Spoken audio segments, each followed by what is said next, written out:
और इस बीच बड़ी खबर, धर्मांतरण पर सुप्रीम कोर्ट ने नाराजगी जाहिर की है। जबरन धर्मांतरण गंभीर मामला है, ये देश की सर्वोच्च अदालत की तरफ से कहा गया।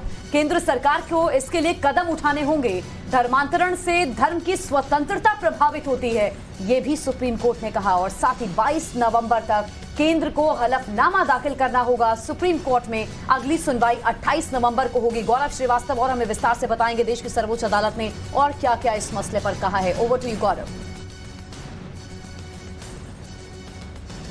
बिल्कुल, देखिए ये बहुत महत्वपूर्ण सुनवाई थी। जस्टिस एम आर शाह और जस्टिस हिमा कोहली की बेंच अश्विनी उपाध्याय की तरफ से दायर याचिका पर सुनवाई कर रही थी और कहा कि जिस तरीके से लगातार धर्मांतरण के मुद्दे आ रहे हैं, ये राष्ट्रीय सुरक्षा के लिए खतरा है, ये गंभीर मुद्दा है और हम चाहते हैं कि केंद्र सरकार इसमें जवाब दाखिल करे।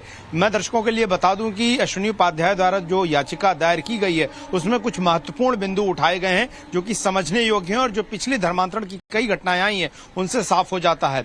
याचिकाकर्ता की तरफ से कहा गया कि भारत में ज्यादातर जो धर्मांतरण हो रहा है वो SC/ST कम्युनिटी में हो रहा है क्योंकि वो सामाजिक और आर्थिक रूप से पिछड़े हुए हैं। इसके अलावा जो ट्राइबल्स इलाके हैं वहां पर खास करके जो है वो निशाना बनाकर जो कन्वर्जन है वो कराया जाता है। कभी मेडिकल जो कैंप्स हैं उनके जरिए लगाया जाता है, कभी कुछ आर्थिक सहायता बनाकर, और ये पूरी तरह से एक सोची समझी साजिश के तहत कन्वर्जन करा जा रहा है। याचिकाकर्ता ने यह भी कहा कि भारत में हिंदू, जैन, बौद्ध रहते हैं। इसके अलावा विश्व की तीसरी सबसे बड़ी आबादी मुसलमानों की है।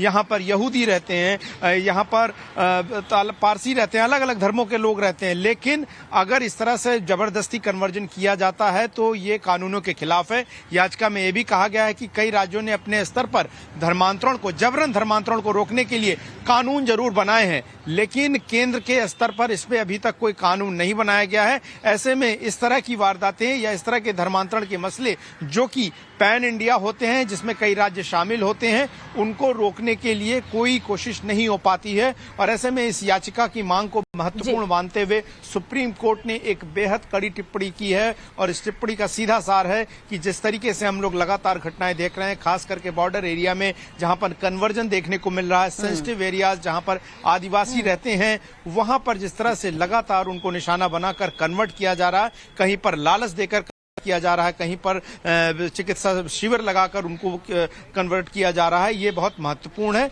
मांग ये भी की गई कि खास करके जो ये पूरा एरिया है जहां पर सबसे ज्यादा SC/ST जो ट्राइबल्स हैं, जिनके बीच में ये कन्वर्जन का मामला आता है, उनके सोशल अपलिफ्टमेंट किया जाए, उनकी आर्थिक और सामाजिक स्थिति को सुधारा जाए। अब देखना है कि केंद्र सरकार जो कि जिसकी अगर पॉलिटिकल लाइन की बात करें तो धर्मांतरण के मुद्दे पर उसकी लाइन बहुत क्लियर है। ऐसे में केंद्र सरकार इस मामले में पर्टिकुलर एरियाज में खासतौर पर धर्मांतरण कराया जाता है, वो उनके जीवन को बेहतर बनाने का लालच देकर करवाया जाता है। ऐसे में राज्य सरकारों की जिम्मेदारी बन जाती है कि आप खासतौर पर उस तबके के लिए क्या कुछ कर रहे हैं ताकि वो धर्मांतरण के रास्ते में आकर बहके ना।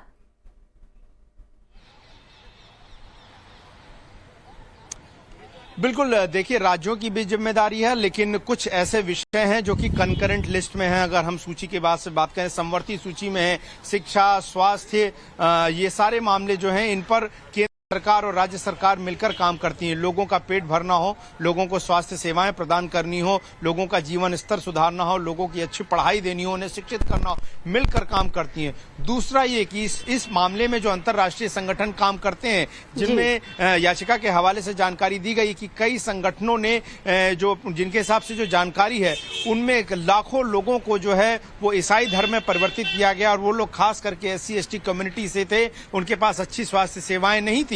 और ऐसे में मैं आपको बता दूं कि खास करके छत्तीसगढ़ और झारखंड के आदिवासी इलाकों में चंगई सभा आयोजित करके वहां पर कहा जाता है कि भगवान की कृपा से आपको स्वस्थ किया जा रहा है, दवाइयां दी जाती हैं और वो अनपढ़ भोले भाले लोग इस बात को स्वीकार करते हैं। ऐसे में केंद्र सरकार की तरफ से जो हलफनामा दाखिल किया जाएगा गौरव, वो भी काफी महत्वपूर्ण हो जाता है। वक्त मिला है, 28 नवंबर को अगली सुनवाई होनी है, उससे पहले केंद्र सरकार जो हलफनामा दाखिल करेगी वो काफी महत्वपूर्ण हो जाता है कि केंद्र की तरफ से क्या कुछ बातें जो है कोर्ट में कही जाती हैं। गौरव,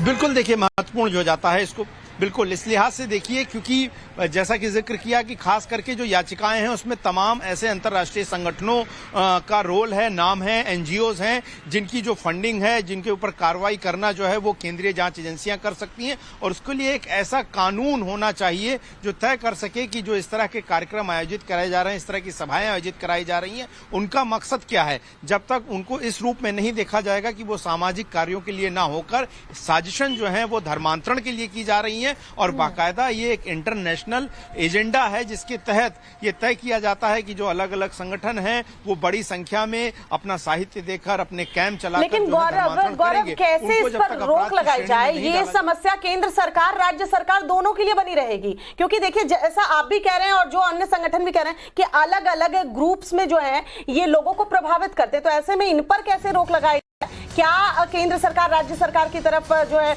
वो आगे किस तरीके से कदम उठाएगी, ये काफी महत्वपूर्ण हो जाता है। गौरव, अपडेट आपसे इस खबर पर हम लेते रहेंगे। फिलहाल बहुत बहुत शुक्रिया। छोटे से ब्रेक के लिए रुकेंगे, जल्द लौट रहे हैं।